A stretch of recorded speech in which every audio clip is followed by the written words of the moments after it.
Bai, hurrengo saioa Felix Arrietak hitz egingo digu. Felix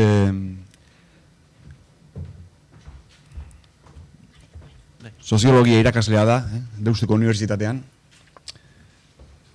Gizarte eta politika gaietan, bereziki zaintzaren inguruko auzietan dabil.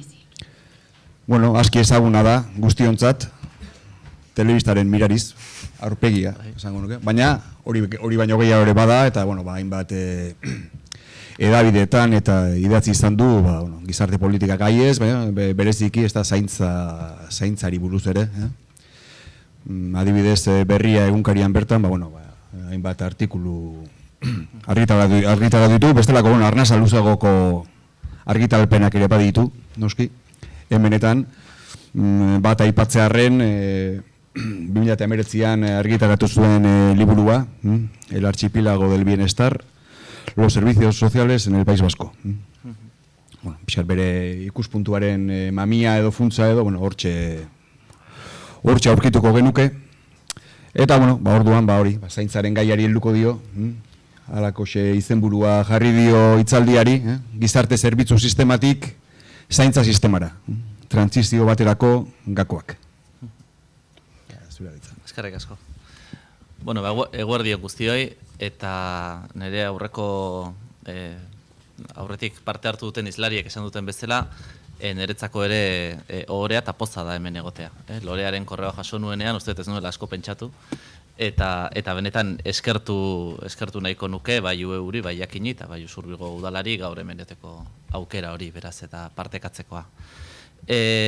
Karo, 2040 begira jartzen geranean, ez da erresa ezer planteatzea, ez? Eta nik uste dut niretzako ere askoz gehiago izango dela galderak planteatzeko elementu bat, edo egungo egoeratatik galderetara iristeko logika bat, segurazki erantzunak ematekoa baino. Naiz eta baten bat esango dudan gehiagotan entzun nahi zutenek, ez da ezer berria izango, segurazki, oso insistentea naizelako ideia batek, baina inork ez didan eskaso egiten jarraituko dut horrekin, baino edozein kasutan, segurazki galderak planteatzea izango da gehiago.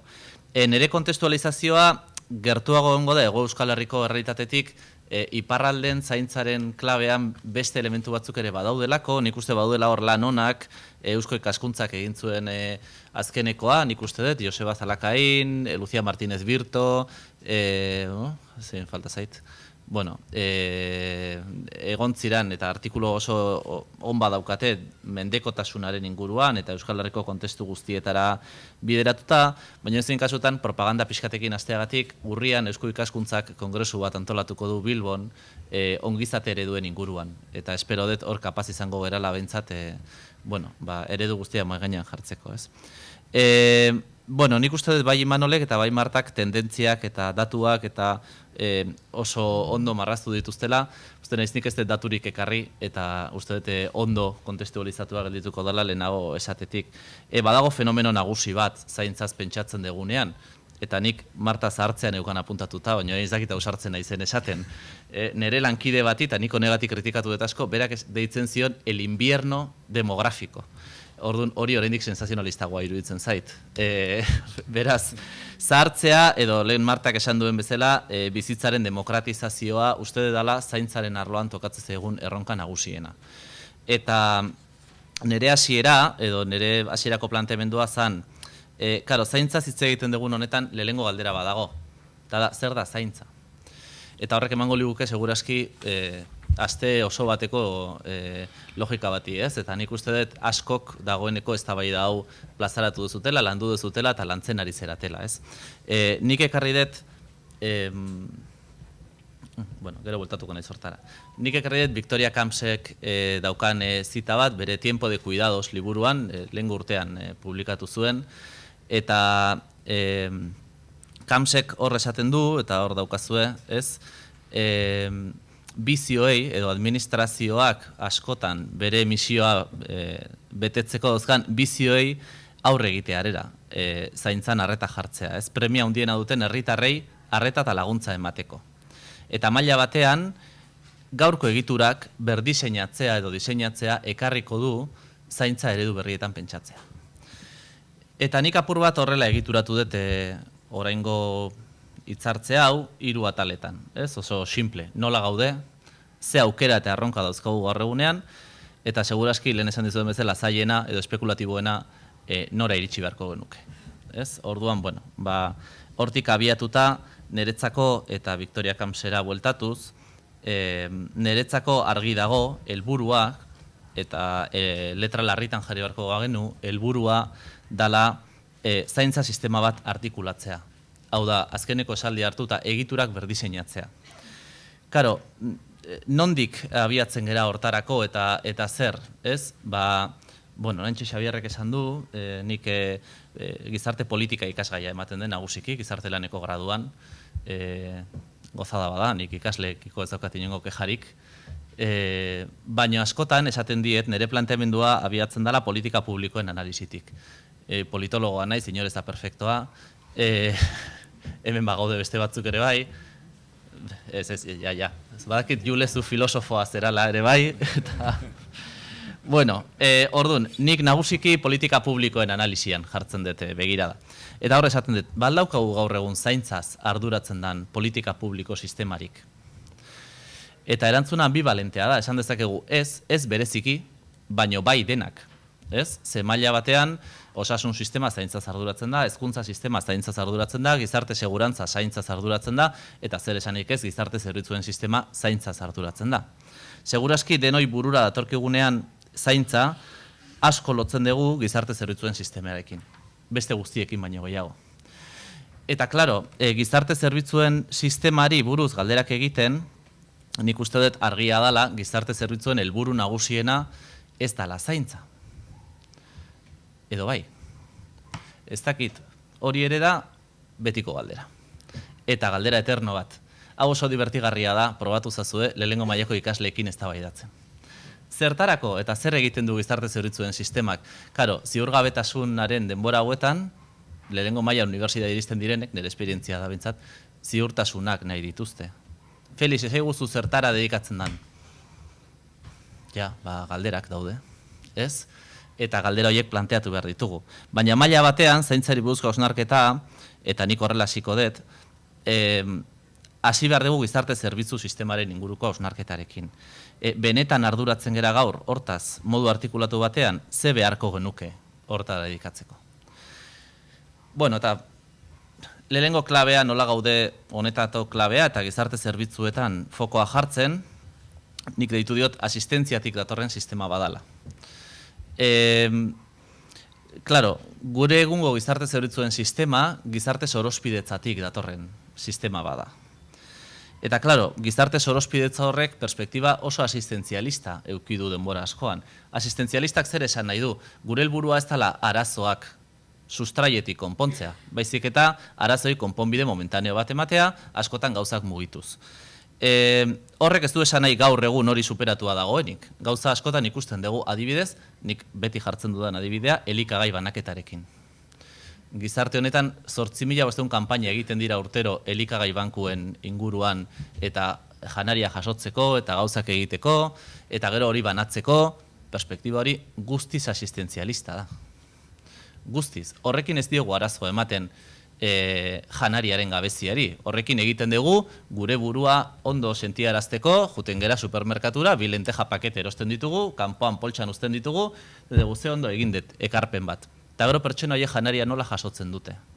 Askotan, filak eginez, lokaletan, modu ez duginetan, eta, berpentsatu behar ditugun gauzetan. Kontu ze honekin ez esan nahi, nik Donostiakoa naiz, eta Donostian badago hiritar talde bat, niretzako oso modu artikulatuan, erantzun bat ematen, nire babes guztia daukate. Esan nahi dut, uste dute batzutan sortzen diren ekimen horiek ere balorean jarri behar ditugula. Baina ez da hori sistema batek eman behar duen erantzuna. Barkatuko didazue, ze ez dago ondo batzutan anekdotak aipatzea dagoeneko gurekin ez dauden pertsonen inguruan, baina gogoratzen naiz kanpaina, olako elikagai kanpaina bat zegoenean, Euskal Herriko hiria handieneko alkatea sartu zela supermerkatu batean lenteja pakete bat erostera hori gero banatzeko, alkate zena. Niretzako hori kabreantea da. Erakunde publikoetako arduradunak eluke hori egin behar. Eta honekin jartzen de fokoa ez bakarrik asistentzialismoaren rekorridoan, baizik eta gaur egun ere badauzkagun elementuetan, ez? Perspektiba hori nik uste aldatzen hasi zela 80. hamarkada inguruan. Batzuk oraindik justo jaio berri ginenean. Eta orduan udalek nagusiki hartutako paperaren bitartez. Eta hori ere esan beharra dago, udalak hasi ziren sistemak indartzen, udalak hasi ziren beste erantzun mota bat esaten. Lehen Imanolek esan du gure egungo eredua Frankok ezarritakoa dala. Asistentzia mailan eta gizarte zerbitzu mailan 80. hamarkadan hasi ziren udalak eredu hori desmontatu nahian. Ez dakit oraindik lortu dugun. Baina eredu hori desmontatzeko ekimen publikoa ezinbestekoa izan zen. Claro, kontuan hartu behar da, urte askotan, Hego Euskal Herria osatzen dugun lurraldetan, ez zegoela kezka global bat, erakundek ez dutela kezka global bat horren inguruan zergatik, zeinek artikulatzen zuelako, nagusiki sorospidetzen zuten entidadeek. Eta estatuak printzipioz ez zuen hortan parte hartzen, ez? Hori izan zen aldaketa nagusi bat, eta aldaketa nabarmen bat. Horregatik esaten da askotan, gizarte zerbitzuen sistema oso gaztea dala. En fin, lehengo legeak aurten 40 urte beteko ditu, EITB bezala, nik bezala. Uste deia 40 urterekin gazte-gazteak ere, hortxe, esaten da, que los 40 son los nuevos 30, en fin, hori nik uste guk sortu dugun esaldi badala gure buru hobeto sentiarazteko. Baina izu, 40 urte, 50, 60 izatea zoragarria da, ez? Nik uste lehen Martak ere esaten zuen, ez? Albiste honena, momentu honetan, mai gainean jartzen egin erronkarena da, bizi itxaropena hunditu egin dela. Eta hori oso albiste hona da. Eta ez dakit 40 los nuevos 30 diran, baina bueno, en fin, hortxe. Orduan, gizarte zerbitzuen sistema gaztea da, eta negatiboan sortu izan da askotan. Ez? Beste sistema batzuen gabeziak kubritzera deitua izan da, eta horregatik da horren zaila, lehen esaten dizuen galdera horri planteatzea, zer egiten du gizarte zerbitzuen sistemak zertara dedikatzen da. Nik horretan, ikaslei erantzunak ematerakoan, edo ikaslei galderak planteatzen xaxatzerakoan, askotan erabiltzen dudan begirada bat da Fernando Fantobarena. Ezagutuko duzu, pentsatzen dut askok, baina Fantobak esaten du gizarte zerbitzuetan, eta gizarte zerbitzuen sistemak oinarri izan beharko lukeela elkarrekintza. Eta niri asko gustatzen zait bere definizioa, hau esaten du, elkarrekintza definitzen da, pertsonak bere bizi ingurunetan modu autonomoan jarduteko duten gaitasuna eta komunitate edo harreman loturen bidez eskura duten gizarte babesaren arteko logika bat bezala. Ez? Eta nire azkeneko bi hitz horiek doikuntza dinamikoa iruditzezkit zoragarriak. Zergatik, ez dalako hori gure bizitzan zehar konstante mantentzen den elementu bat. Gure bizitzan zehar guztiz aldagarria da. Gure zaurgarritasuna, gure egoera, eta guk hor dauzkagun loturen eta babesen logika horiek ere aldatu egiten dira. Horregatik, iruditzen zait irakurketa honek zentzua daukala, ze gizarte zerbitzuetara noiz jo dezakegu, noiz jotzen dugu, bietakoren bat ahuldade egoeran sentitzen danean. Horregatik da doikuntza dinamiko bat. Momenturen batean, elkarrekintza horiek utxe egiten dutelako. Eta elkarrekintzek utxe egiten dutenean, orduan jartzen gera horretara begira. Nire asko gustatzen zait, 2008koa da, eta uste dut oraindik ere oso eztabaidatu eta eztabaidatu beharrekoa dela. Edozein kasutan, eta lehengo ideia bezala, daukagu momentu honetan sistema bat gaztea, asistentziati datorrena, oso argi ez daukana oraindik, hemen zaudeten profesionalek ere esango didazu momenturen batean nola ikusten dezuen, baina nik uste oso argi ez daukala oraindik bere helburua zein dan, nik Fantobaren hau jarri dut, baina edozein kasutan bada lehengo ezaugarri bat. Klaro, eta hori nun kokatzen da, lehen ere aipatu da, ez? Eredu familista mediterraneoa oinarri duen sistema batean.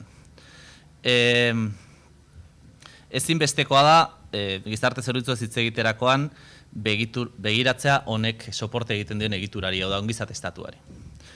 Ez dut hau asko luzatuko, baina uste badakigula noiz sortzen da ongizate estatua, bigarren mundu gerra ondorengo kontestu horretan, guri beranduago iristen zaigu, baina edozein kasutan zertan oinarritzen da ongizate estatua. Oso bereizketa argi batean, publiko eta pribatuaren artean. Ez? Gizon, langile, txuriaren metafora hori dago, bitartean, emakumeek etxean lanak egiten zituzten bitartean. Claro, Europan los gloriosos 30, edo 30 urte zoragarri horiek ditu izan diranak, eredu horretan oinarritzen ziren. Nagusiki eredu horretan oinarritzen ziren. 45etik 35 eta gero krisia iristen da, eta krisia deitzen zaio, emakumeek ere erabakitzen dutenean lan merkatura joatea. Eta horri krisi deitzen diogu. Lehen Martak esaten zuen hizkuntzaren boterea ere hortxe dago, ez? Egia da, 70. hamarkada herrialdean beste krisi batzuk ere egon zirela. Baina, ongizate estatuarekin lotuta olako elementuak krisi identifikatzea, bueno, gainera, Europan badauzkagu ongizate eredu diferenteak, eta, bueno, pues, landuak izan dira, nik uste, landu zuten Julek eta Estitxuk eta Zurinek eta Lorek bere demokrazia patriarkala liburu horretan, bueno, ongizate estatu mediterraneoak guregan ere daukan eragina, Jon Fernandezek ere pentsioen geroan, ez nago guztiz ados esaten duzuten guztiarekin, baina beste momentu batean, ingo dugu hori. Funtxean, azken batean, zein da honen oinarrian edo gure sistemaren oinarrian dagoen makroegitura, familia oinarri duen ongizate sistema bat. Funtxean, familiak pisu handia dauka gure sisteman. Eta hori asko ikusten dugu eta asko antolatu da subsidiaritza printzipioaren bitartez antolatu diren elementuetan. Hau da, familiak oraindik zaintzen duen esparruetan, konsideratzen dugu, ez dugula beste zerbitzurik eman behar, hor familiak egingo duelako. Eta logika horren inguruan eraiki ditugu, orokorrean salbuespen, orain arte izan ditugun begirada gehienak. Horretan, unibertsalismoan baino gehiago. Eta, klaro, lehen Marta ere, gauza asko esan dituzu, orduan, gauza asko lotu daitezke, familiaren destentrazio, nola zan? Familia destentratu behartzala esaten genuenean, klaro, ni ados nago, baina urte askotako lana da. Behintzat logika honetan, ez? Claro, mugimendu feministak ere denbora asko darama unibertsalizazio eta desfamiliarizazioarekiko mezuak zabaltzen. Eta orduan, hor esan barko genuke zer da desfamiliarizazioa eta nola ulertu behar da hori, eta familiak zer rol eta egungo egitura, nik uste datuak ondo ikusi ditugula, nolari geran osatzen, ez? Edo zein kasutan, nik desfamiliarizazio bukatu gabe, uste dut unibertsalizaziorako bideak eman behar ditugula. Eta gizarte zerbitzuen sistemak, trantsizio honetan, nik trantsizio ditu diodan honetan, zaintza sistemekiko, daukan erronka nagusi badala unibertsalizazioarena, mundu guztiaren gana iristekoa. Oraindik ez da horrela perzibitzen. Eta saiakerak egon dira, eta uste dut hori dala, ez? Saiakerak egon dira bide hori jorratzeko.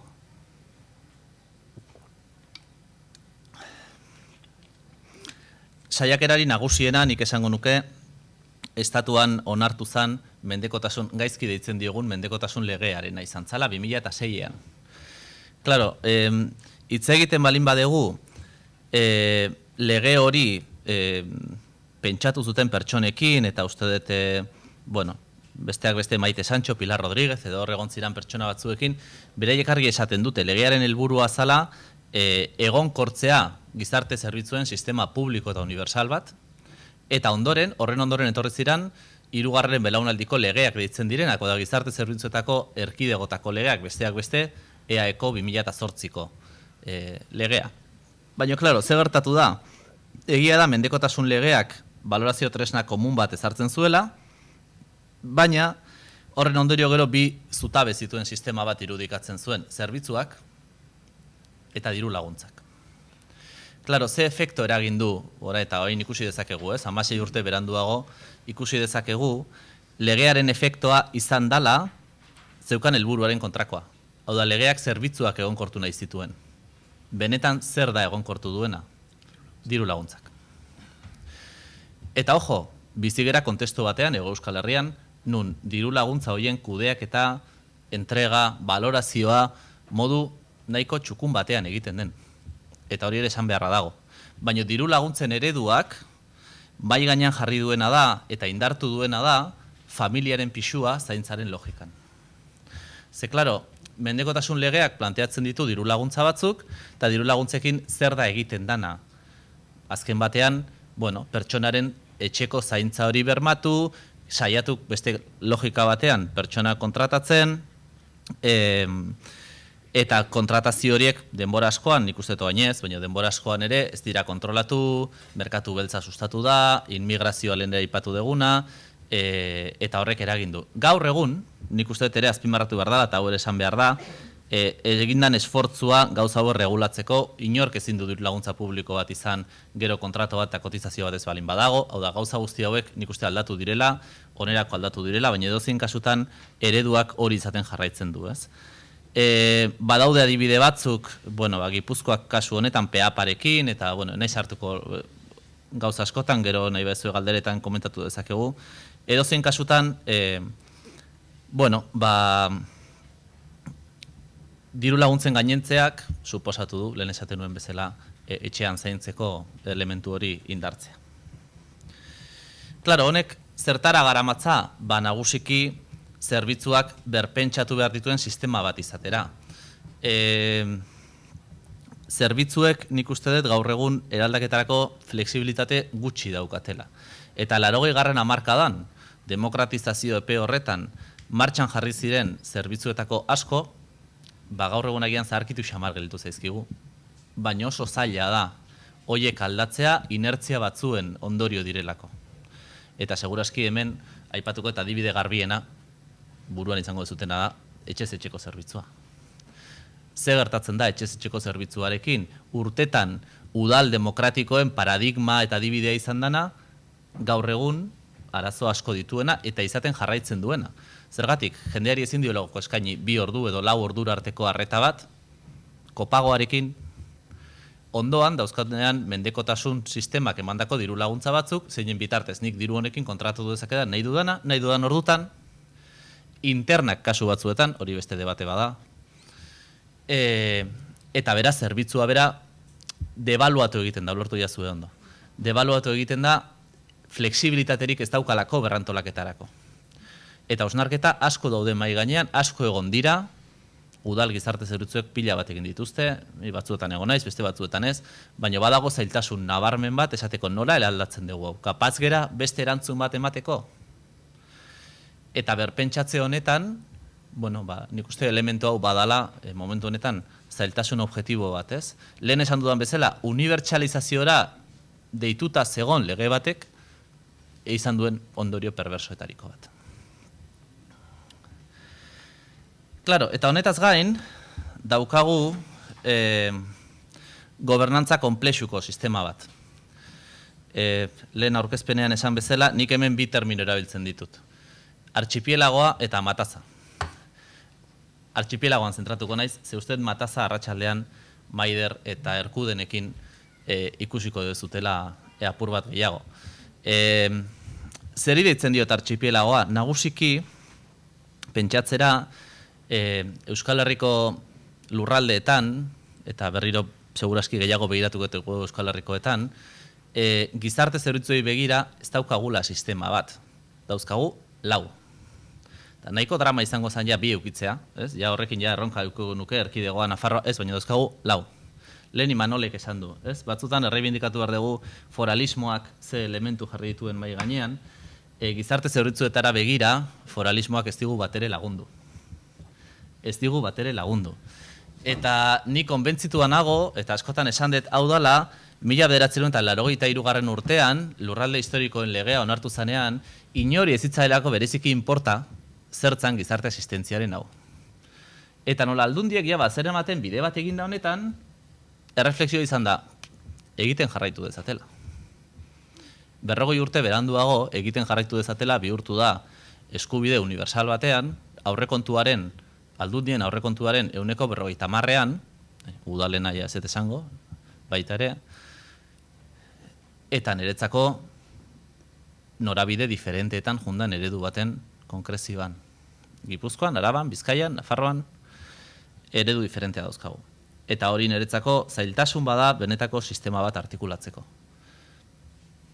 Askotan horregatik esaten dut zalantzan jartzen dudalanik ea sistema bat ote daukagun edo ez. Gero bueltatuko naiz horretara. Mataza, titular bat emateagatik, eta horregatik esan dut uste Maider eta Erkudenekin hobeto landuko dezuela arratsaldean, matazak zerikusia dauka jarraikortasunarekin, hau da, hartatzearen jarraikortasunarekin. Eta nola mareatzen ditugun askotan personak, ez?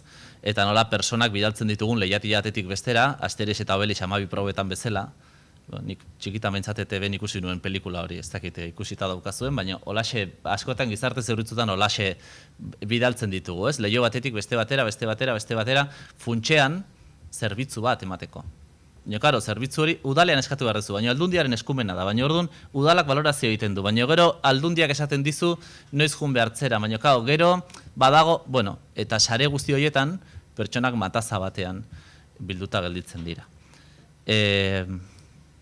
Erkuden eta Maider. Dagoeneko aipatu den eta badakizuen gauza bat, daukagu sistema feminizatu bat. Erantzuten diona lehen aipatu ditugun gauza guztiei. Hau da, sortzen balin bada ongizate estatu bat bereizketa nagusi batekin espazio publiko eta pribatuaren artean, konsideratzen balin badegu emakumea gelditzen dela esparru pribatuan, eta gainera zaintza esparru pribatuaren arloko zerbait bezala konsideratzen balin badegu, maila batean, lanean hasten geranean, hor Luis Moreno dauka termino bat, aber ondo esplikatzen dudan, ondo ulertzeko, berak esaten du super emakumeak sortzen direla. Ze gertatzen darako, ongizate estatuaren bigarren epealdi horretan, emakumeak lan merkatura hastentzerate, baina etxeko ardurak utzi gabe. Ez dago banaketarik. Eta beraz, logika horretan, askotan, ze gertatzen da, eta STEM oain programak eta sustatzen dituztenak oso argi ikusten dute, ez? Hezkuntzaren eta zaintza inguruko lanbideen logika ulertzen dela oraindik ere logika femenino bat bezala. Eta horregatik zaintzen arloko sistema gehienetan protagonistak eta langile gehienak emakumeak dira, eta horri lotu behar diogu nik uste gaur egun ematen diran bi elementu, ez? Bate Imanolek eta Martak esan dute migrazioen ondorioa zaintza arloan eta zaintza esparruan eta zaintza lanketan. Publiko eta pribatuaren dikotomia oraindik ematen dala. Eta funtxean lan baldintzak ere gainontzeko sistemek baino kaskarragoak, ez egonkorragoak dauzkan sistema bat, eta oso lotuta dago aurreko guztiarekin. Eta uste hori ere, mai gainean jarri behar dela, ahuldade bezala. Gainera, nik uste eztabaida asko dagoela oraindik ere, profil profesionalen lantzearekin, zaintzaren arloan. Ez bakarrik sistemaren oinarri izan daitezken, gizarte langile edo gizarte zitzaileekin edo gainontzeko perfilekin, baizik eta zuzenean zaintza ardurak egiten dituzten pertsonen formazioarekin, beraien egitekoarekin, modulo bada, ez da gradu superior bada, ez da nola artikulatzen dira gauza guzti horiek, eta artikulatuak ez dauden enean, horrek ere ziurgabetasuna sortzen du eta sistema desegonkortu egiten du. Deno dakigu zer egin behar dugun, bigarren hezkuntzako irakasle izateko. Ez? Nik karrera bat egin, gero kap hori edo, ez dakit nola ditzen den orain, ditxosozko hori kap, ez? Hori egin, eta gero, edo zentro batera, edo posizio bat, edo hortik. Seguraski, sistemaren parte izateko ere bai, baina zaintza arloan egoteko edo nork zaindu dezake. Eta uste eta hau badala eztabaida bat, ez? Eta oraindik pixu asko daukana gure gizartean, lotuta lehenago esaten genituen elementu horiekin. Eta noski, lan baldintzekin. Konbenioaren negoziazioak, horrek daukan pixuak, eta elementu guzti horiek oraindik ere, uste dut oso agerikoak direla. Beraz, funtxean, eta lehengo galderarekin nola gaude honekin bukatzeko, esan dezakegu sistema badaukagula? Nere ustez, eta nola hemen ere gauzak esateko gauden, nere ustez ez. Nik hau esan dut behin baino gehiagotan, eta orain dela gutxi publikazio batean esan ziaten eneukala ideiarik ere, hau horrela esateagatik. Hau esaten dutenek ez dut ezagutzen sistema bat zer den, badakit sistema bat zer den. Badakit sistema bat nola egituratzen den, eta sistemak ze elementu izan behar dituen. Eta lege badago, dekretu batzu daude. Lege bat egoteak bermatzen du sistema badaukagula? Nire ustez ez, legeetan gauza oso politak esan ditzakegu. Etxe bizitza legea adibidez. Indarrean dago. Implementatzen ari da? Ez. Gizarte zerbitzuena implementatuagoa dago, gizarte etxe bizitzarena baino, baina edozein kasutan sistema bat izateko uste falta zaiola artxipielagoa, koherentzia, mataza, jarraikortasuna, eta noski lidergoa. Nik uste gizarte zerbitzuen alorrean ez daukagula lidergorik, edo daukagu lidergo lurraldekako bat kasu hoberenean. Baina ez daukagu. Ez, da gero bainera daukagu arlo bat, jendearentzako ez ezagunagoa dan, abstraktuagoa dalako, eta beraz horretan ere parte egin behar dugu. Lehenengo galdera honaino, klaro, eta bain esango dezue, Felixek egin du, egin arte diagnostiko superkatastrofista bat, ezkorra, desastre bat, ez. Ez, nik uste dut nola gaude honetan, azpimarratu behar degula, nola gauden nagusiki ze korapilo eskatu behar ditugun, baina esan beharra dago baita ere, sistema on badaukagula begiratzen balin badiogu sistemaren outputei edo emaitza batzuei, eta profesionalek egiten duten lanari buruz. Hori ere bai, ez? Eta nik uste hori azpimarratzea importantea dela, baina noski ikertzaileari edo kasu honetan eztabaida publikoa pixka sustatu behar duenari tokatzen zaio fokoa jartzea gainontzeko guztietan, ez? Edozein kasutan, uste dut gaur egun ere badauzkagula aukera eta erronka batzuk. Kontestuak ematen dizkigula egun aukera batzuk iritsi nahi dugun helburu horretara iristeko. Lehenengoa da, eta ezagit ados egongo zeaten, baina nik uste dut korona krisi honen ondoren jarri dut, ez dakit ondoren gauden, tartean gauden, ez dakit ondoren guazen pentsatzea gaudela. Zaintza kokatu dela eztabaida publikoaren erdigunean. Eta uste dut honen eragina izan dela, itxialdia eta itxialdiak ekarri duen beste guztiaren ondorioz. Bi konsensu handia azpimarratuko nituzkenik, igual gehiago daude. Bat, osasun publikoak daukan garrantzia, daukan zentralidadea, eta uste dut hori, argi gelditu dela, eta bigarrena zaintzaren inguruko eztabaida sustatzearena. Maila batean, eta utziko diazu de metafora egiten, balkoietatik politiketara joateko bide hori. Ez? Eta uste dut hori nahiko argi gelditu dela pandemiaren ondoren. Ere, eztabaidatzeko prest gero nahi dezutenean. Bigarren elementu bat, pandemiak ere eragin duena, zaintzarekin lotuta, zaintza sareek eduki duten oihartzuna. Herri eta auzo askotan, itxialdi garai horretan, itxialdiaren 3 hilabete horietan, zaintza sareak artikulatu ziren. Segurazki ezagutuko dituzue batzuk edo entzungo zenituzten. Zaintza sare batzuk hiritar ekimenez sortu ziren, beste batzuk udal ekimenez, beste batzuk hirugarren sektorearen ekimenez, eta beste batzuk modu mistoan. Edozein kasutan, uste zaintza sareen esperientzia honek eraman duela ondoren, formula hauek egonkortzera, martxan jartzera eta oinarri bezala edukitzea. Maila batean, badagoelako eta egontzalako implikazio publiko eta komunitario bat. Eta klabe hori, pandemiaren ondoren, nik esango nuke handitzen joan dela. Claro, zaintza sareen atzetik dagoen galdera da, edo zegoen galdera da, zeintzan honen iraunkortasuna. Hau da, zaintza sareak martxan jarri ziran itxialdi momentu batean, baina gero irauntzezaketen, egontzezaketen, egun hauetan elkarrizketak egiten ari gera, eta egin genituen udal ezberdinetan, zaintza sareak martxan jarri zituztenetan, eta eragile diferenteekin, eta klar hor badago zera bat, ez? Eta da denboraren kudeaketarekin zerikusia daukana. Itxialdian geundenean, denboraren kudeaketaren perspektiba diferente bat geneukan orain daukaguna baino, ez? Eta momentu honetan, bolondresak bilatzen direnean, edo martxan jarri nahi direnean komunitatea sustatzeko elementuak, segurazki ikusten ari dena, bada baita ere, ze zaila dan denboraren kudeaketa egitea, gai hau prioritate bezala ez daukanarentzat. Eta gai hau, guri asko interesatu dakiguke, niri izugarri interesatzen zait, baina jendearentzako orokorrean, askotan da ikusi nahi ez duen zerbait.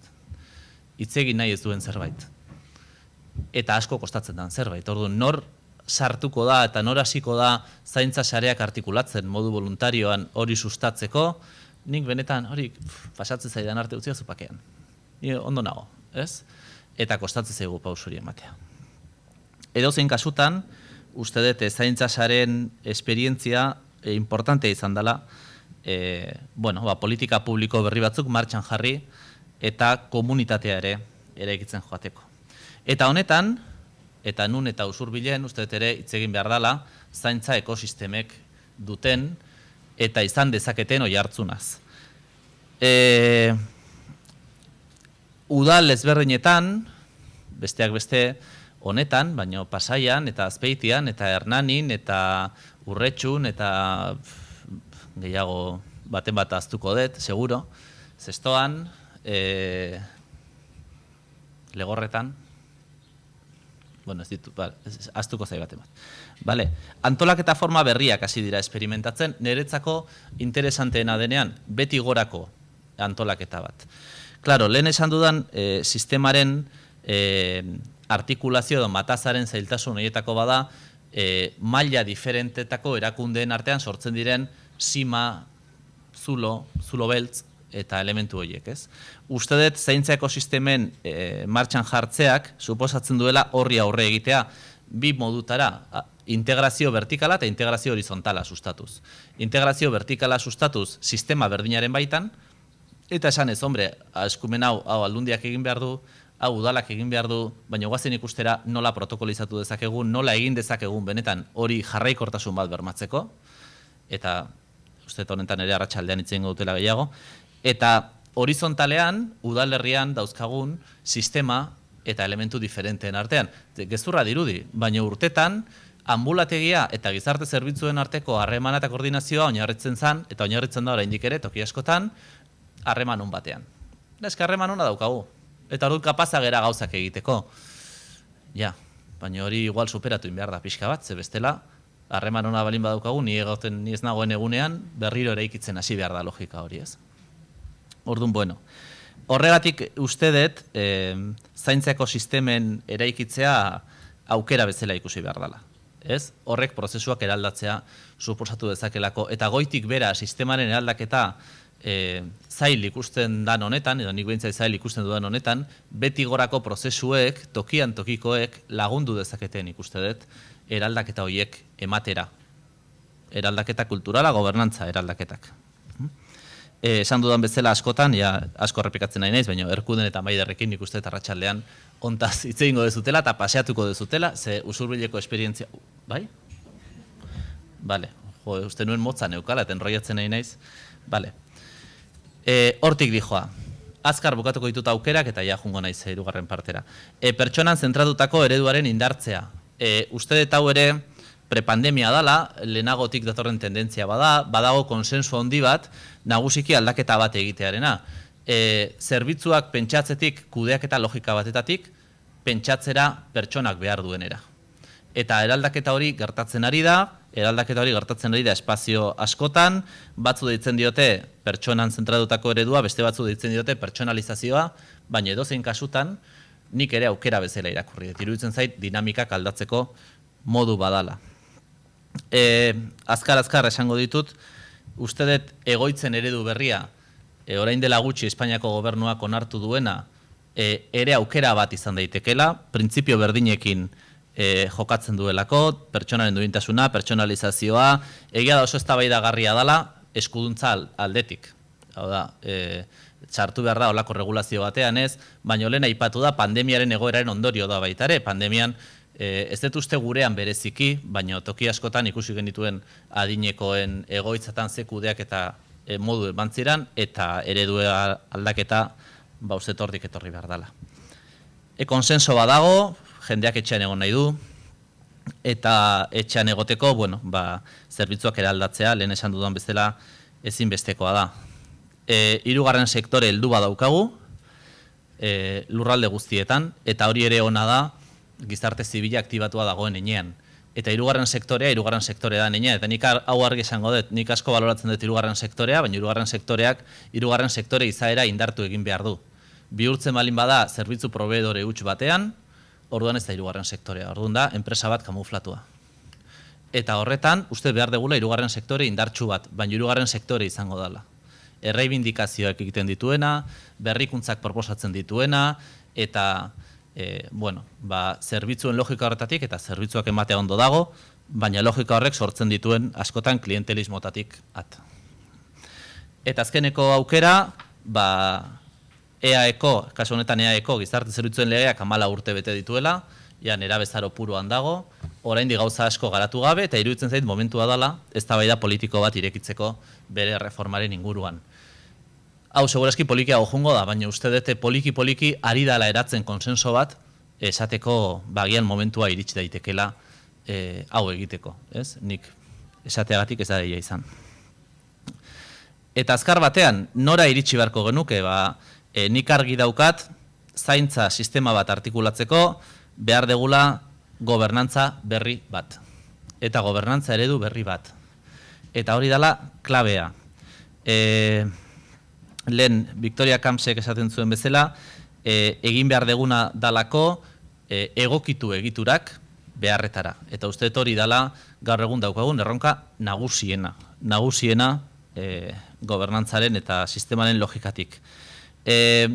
Eta ez da nahikoa esatearekin behar dugu erakunde bat gizarte zerbitzutan eskumen guztiak batuko dituena, ni horren aldekoa naiz. Eskumenak aldundietatik ateratzeran aldekoa, baita udaletatik ateratzekoa ere. Hasi polemika pixka gehiago emateko.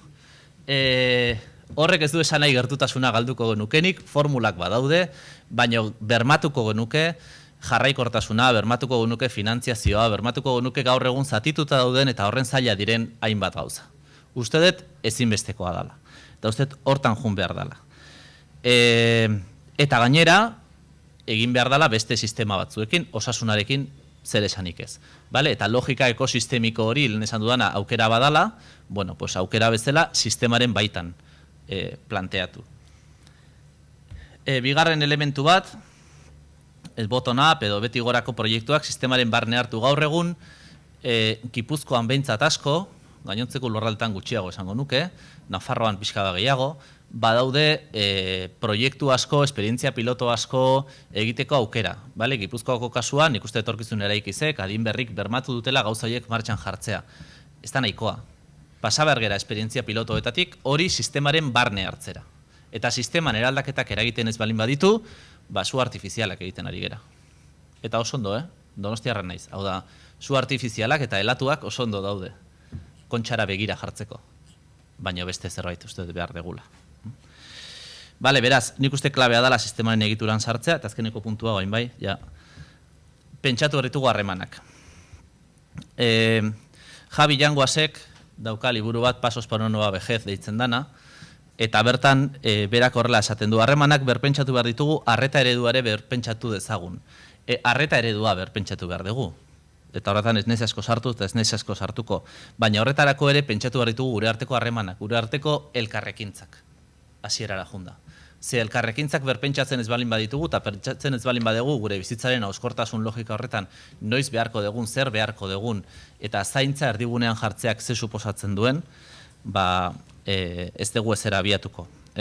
Segurazki etxeak zerbitzuz josi behar ditugu eta zentroak etxe bihurtu. Eta bide horretan, ustetari gerala kasu askotan, baino hori ezinbestekoa da. Eta pauso hauek eman behar dira komunitatearekin. Eta komunitatea indartu behar da. Eta komunitatea indartzeko behar dira sustatzaileak. Hori, Hernanin martxan jartzen ari diren proiektuan, ditzen diote auzozainak. Behar ditugu horiek. Baina behar dugu jende bat implikatua egon dadin, hortara eta perfil diferenteak, ez da dila ere reproduzitu hor ere beste logika bat, horrek ere badauka. Eta horretarako behar dugu Lucia Martínez Birtok eta Maite Huertak esaten duten bezala partaidetza, Maite Sanchok eta Elena del Barrio esaten duten bezala hiritartasun aktiboa, edo movimiento feministak askotan esaten bezala demokratizazioa, zaintzaren demokratizazioa. Eta horretan, uste dut lan egin behar degula. Beraz, esandakoa, uste zaintzak berbalorizatu egin behar ditugula, bultzatu hori lortu dezakegula nagusiki gobernantza berri batekin, baina baita ere beste egitura batzuk aldatzen eta eraldatzen. Eskerrik asko.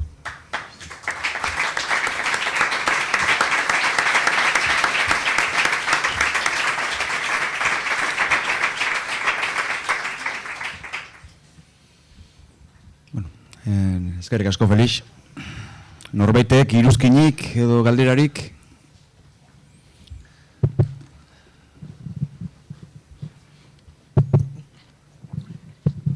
Kaixo, nik pare bat irizkin edo uste dut orain ez da gairan ere sakondu halko dugula, ez? Baina batetik enagoela eros esan dezunean gure helburua unibertsaltasuna izan behar duela.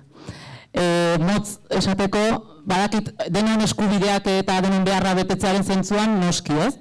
Baina justu gai honetan agertzen zaiguna da kontzeptu eta helburu unibertsala jartzen ditugunean, badakigu beti, feministok hainbatetan esan dugun bezala, hegemonikoak izaten diala, baina zehazki adibide bat jarriko dute gai honetan, ez? Uste oso arriskutsua izan daitekelako, ez? Guk esaten dugu, gure helburu bat da, adibidez, gizonek zaindu egin behar dutela, eta ordaindu gabeko lan egin behar dutela.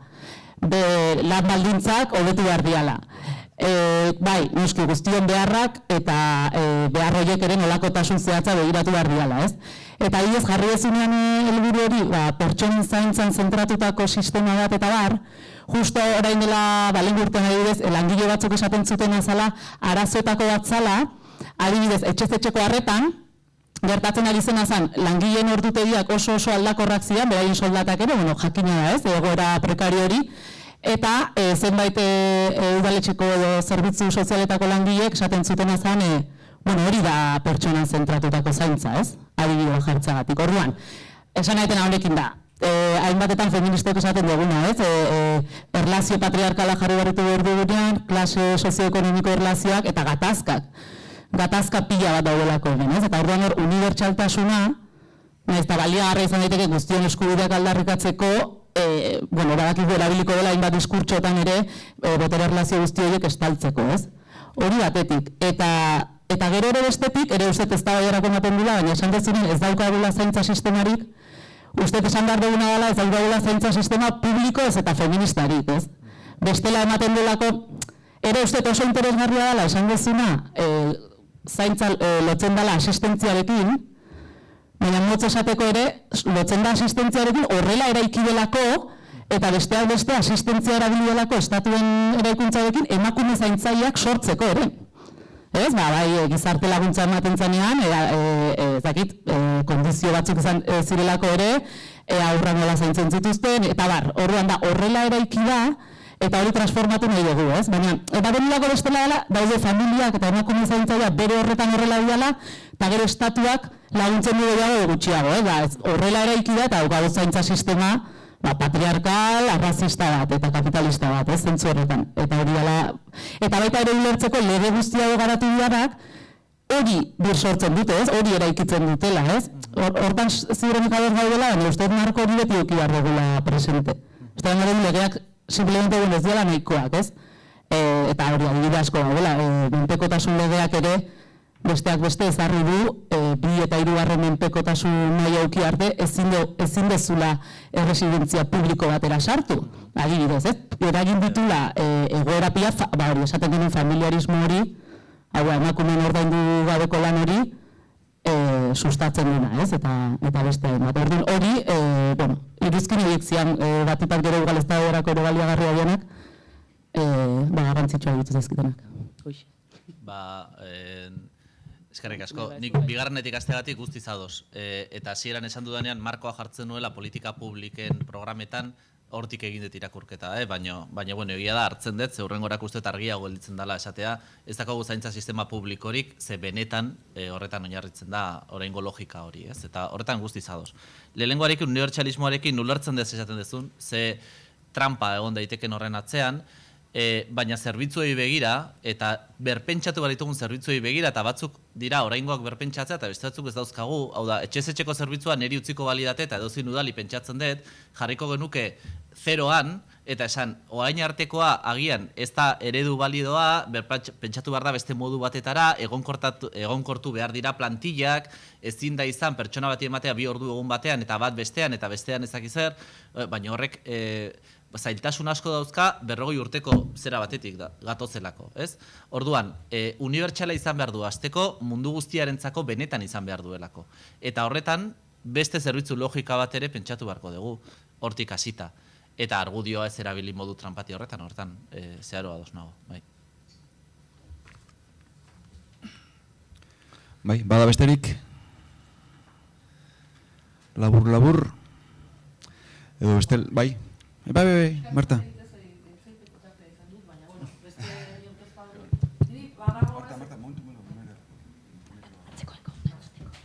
Badago hor pixkate buruan daukadan ez dakit oi hartzun bat edo zarata bat edo eta lehen gainera ez Lore eta Maider eta Laitzekin eta ere ongara horretaz hizketan dela hori zaintza zerbitzu publiko bat behar dugu eta ni horretan ados nago erabat ez administrazioari eskatu behar diogu ez nahi dugun guztia eskatu eta gauzatu dezala, baina nik uste dut ere, gogoeta bat egin behar dugula zaintza komunitarioaren inguruan, baina ez Hernanin dagoen zerbitzu horren... Bai, ez dinot, gai naizen asaltzeko, ez? Uste dudalako, arrisku batzuk daudela, ere, dena administrazioaren esku ustekotan, gauza batzuen inguruan gure erabakitzeko gaitasuna ere ez urria izango da. Orduan, zaintza komunitarioa pentsatuta hori betik eraikitako zerbait, agian Imanolek bukaeran izan duen zerbait ez gure alteko elkarrekintza horiek nola berpentsatzen ditugu eta segurazki administrazioaren tutela jereik gabe esango nukenik. Ea gai garen, ez, adibidez, ez, eta adibide txiki bat jarriko dut, umen zaintza era komunitarioagoan pentsatzeko, baina ez izateko hor pertsona batzuk ez dutenak, ez dakit, berrantolatzeko komunitatea beste modu batean pentsatu uste dut, oso gaizki azaldu dudala, baina zan nahi dudana da ez pentsatzea zaintza komunitarioa partxe bat moduan, ez, nolait administrazioa heltzen ez den leku horietara, lako gauzak jarriko ditugu martxan, baizik eta benetan komunitatetik sortutako bestelako antolaketa bat izan daitekena jende askorentzat erabilgarri eta ez bakarrik aukera, diru aukera batzu dituztenentzako edo... Bai, nik uste dut horretan, zeharo, komunitatea berpentsatu behar dela beste modu batetara, baino behar da berme bat ere bai, eta hortik nindoan ni, eta hori da fundamentuzko. Komunitatea berrantolatu dezakegula zaintza beste modu batera egiteko, nik uste lehen urteko esperientzia izan zala, Antiguon nola da, Antiguoko gaztetxean nola ditzen da, naiz goatzen. Momentu horretan, eskolan positibo asko hasi zirenean eta bar, antolatu ziren eta hasi ziren seme alabak, Luberriko seme alabak zaintzen gaztetxean. Eta hori zerbitzu komunitario bat, sin ninguna duda. Bai, horretan gehiago pentsatu behar degula eta gehiago sustatu behar degula, bai, baina nik uste behar dela, berme publiko bat, universala izango dana, eta komplementarioa izango dana. Nik ez dut planteatzen sistema bat zeinaren denbora guztian eskeka jun behar geran, baina behar dezunean horrengo dana, ez? Baina guztiz ados horrekin. Bai, argi dago pentsatu egin behar dela eta ez hori bakarrik, bir pentsatu ere bai. Urrenko saioan egingo dugu hori, barkatuko didazue, hau moztuko dut, mila esker feliz, berriro. Benetan.